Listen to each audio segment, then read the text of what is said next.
আসসালামু আলাইকুম। আমন্ত্রণ জানাচ্ছি জাগো টিভি সংবাদে। পুরো সংবাদ জুড়ে আপনাদের সাথে আছি আমি ফারহানা জেরিন সুমা। বিস্তারিত সংবাদের শুরুতেই জানিয়ে দিব জাগো টিভির সংবাদ শিরোনাম। ইসরায়েলি বন্দরে নজিরবিহীন হামলা, ইসরায়েল বিরোধী যুদ্ধে প্রথমবার যোগ দিল বাহরাইনের আল আশতার ব্রিগেড। ভারতকে অপমান বাইডেনের, যা বলল হোয়াইট হাউস। যুক্তরাষ্ট্রের ভণ্ডামির মুখোশ উন্মোচন হয়ে গেছে। হরদীপ হত্যাকাণ্ডে জড়িত হিট স্কোয়াডের ৩ ভারতীয়কে আটক করেছে কানাডা।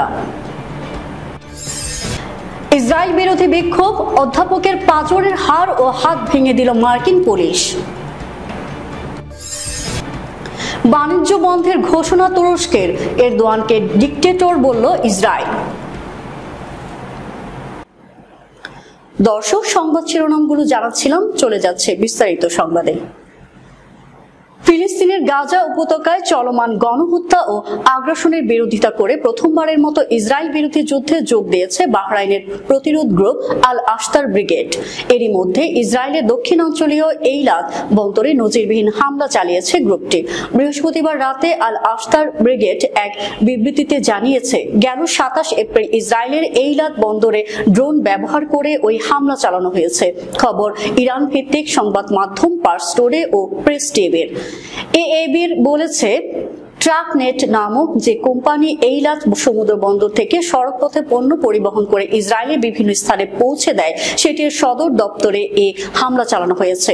বিবৃতিতে আরো বলা হয়েছে, গেল বছরের ৭ অক্টোবর থেকে ইসরায়েলি গণহত্যার শিকার গাজাবাসী ফিলিস্তিনি জনগণের প্রতি সংহতি জানিয়ে তারা এই হামলা চালিয়েছে। দখলদার ইসরায়েল গাজায় তাদের গণহত্যা বন্ধ না করা পর্যন্ত গাজাবাসীর সমর্থনে এএবি তাদের ইসরায়েল বিরোধী অভিযান চালিয়ে যাবে বলেও বিবৃতিতে সতর্ক করা হয়েছে। গণহত্যা শুরুর পর থেকেই ইয়েমেন, ইরাক ও লেবাননের প্রতিরোধ আন্দোলনগুলো ইসরায়েলের বিরুদ্ধে অভিযান চালিয়ে আছে। প্রায় ৭ মাস পর এবার তাদের সঙ্গে যোগ দিল এএবি। গাজা উপত্যকায় বর্বর আগ্রাসনের প্রতিবাদে গেল বছরের নভেম্বর মাসে ইসরায়েলের সঙ্গে অর্থনৈতিক সম্পর্ক স্থগিত করেছিল মধ্যপ্রাচ্যের দেশ বাহরাইন। ভারতকে জেনোফোবিক বলে সম্প্রতি অপমান করেন মার্কিন প্রেসিডেন্ট জো বাইডেন। এই নিয়ে বিতর্ক শুরু হতে এবার এই ইস্যুতে মুখ খুললে হোয়াইট হাউস। মার্কিন প্রেসিডেন্টের হয়ে সাফাইতে হোয়াইট হাউস মুখপাত্র বললেন, মিত্র রাষ্ট্র হিসেবে ভারতকে সম্মান করেন বাইডেন। উল্লেখ্য, সম্প্রতি ভারত এবং জাপানকে জেনোফোবিক আখ্যা দিয়েছিলেন বাইডেন। এ নিয়ে বিতর্ক শুরু হতেই হোয়াইট হাউসের তরফ থেকে এই বিষয়ে বলা হয়, আমাদের বন্ধু রাষ্ট্রগুলি জানে না যে মার্কিন প্রেসিডেন্ট জো বাইডেন তাদের কতটা সম্মান করেন। তিনি সার্বিকভাবে আমাদের দেশের কথা বলতে গিয়ে মন্তব্য করেছিলেন, আমাদের ভারত এবং জাপানের সঙ্গে বন্ধুত্বপূর্ণ শক্তিশালী সম্পর্ক আছে। বিগত ৩ বছরে এই সম্পর্ক আরো দৃঢ় করা হয়েছে।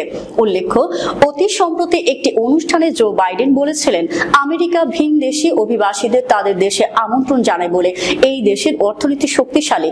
এদিকে চীন রাশিয়ার সঙ্গে একই আসনে বসিয়ে ভারতকে জেনোফোবিক আখ্যা দেন জো বাইডেন। উল্লেখ্য, জেনোফোবিক অর্থ বিদেশি বা অভিবাসীদের প্রতি নেতিবাচক মনোভাব।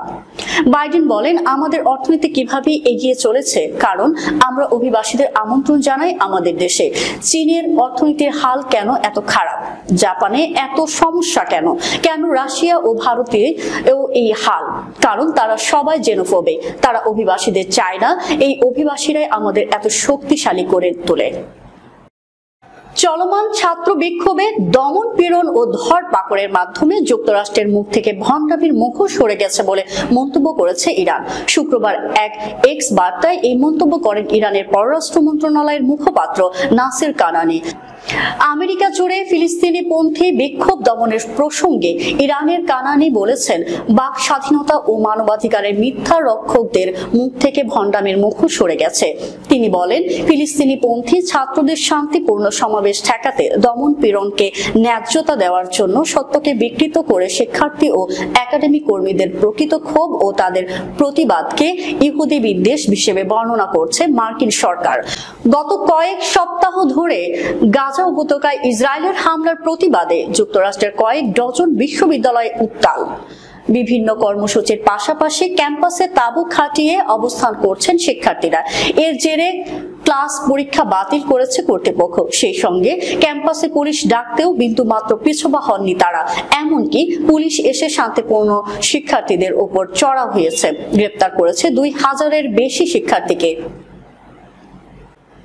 শিখ নেতা হরদীপ সিং নির্ঝারের হত্যাকাণ্ডে জড়িত থাকার সন্দেহে এই 3 ভারতীয়কে আটক করেছে কানাডা পুলিশ। গতকাল শুক্রবার তাদের কানাডার আলবার্টার এডমন্টন থেকে গ্রেপ্তার করা হয়। মার্কিন সংবাদ সংস্থা এপির প্রতিবেদন থেকে এ তথ্য জানা গেছে।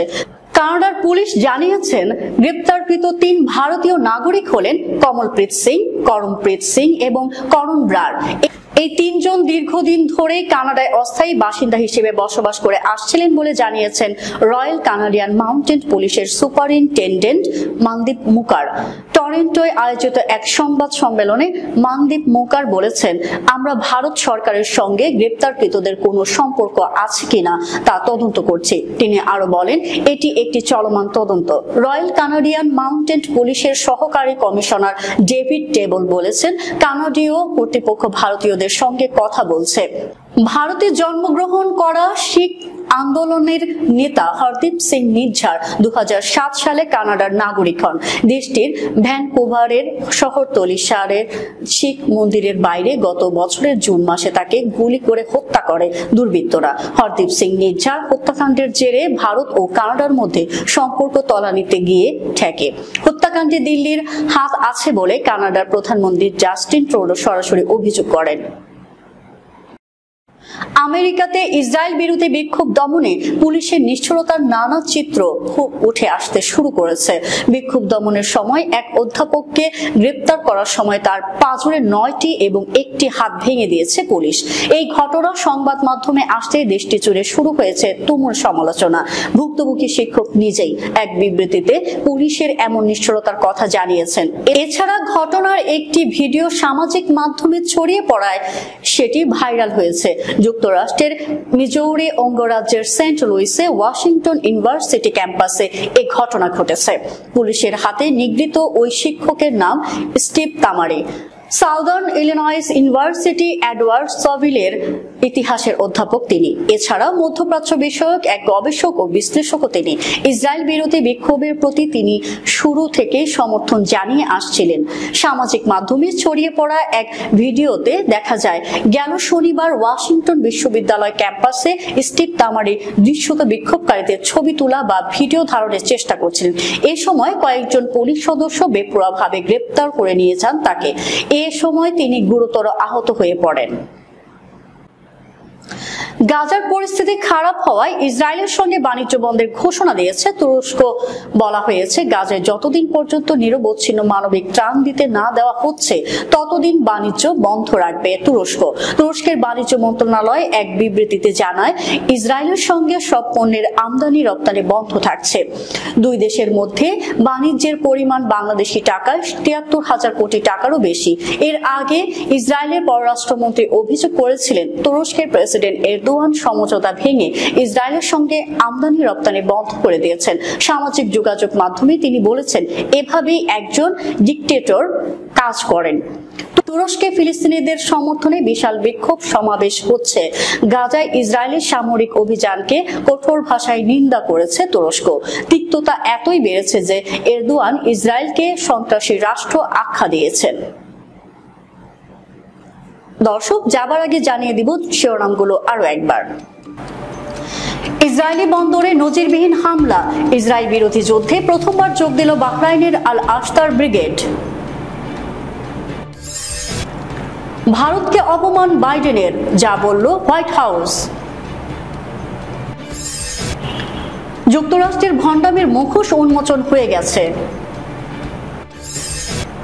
হরদীপ হত্যাকাণ্ডে জড়িত হিট স্কোয়াডের 3 ভারতীয়কে আটক করেছে কানাডা। ইসরায়েল বিরোধী বিক্ষোভ, অধ্যাপকের পাঁজরের হাড় ও হাত ভেঙে দিল মার্কিন পুলিশ।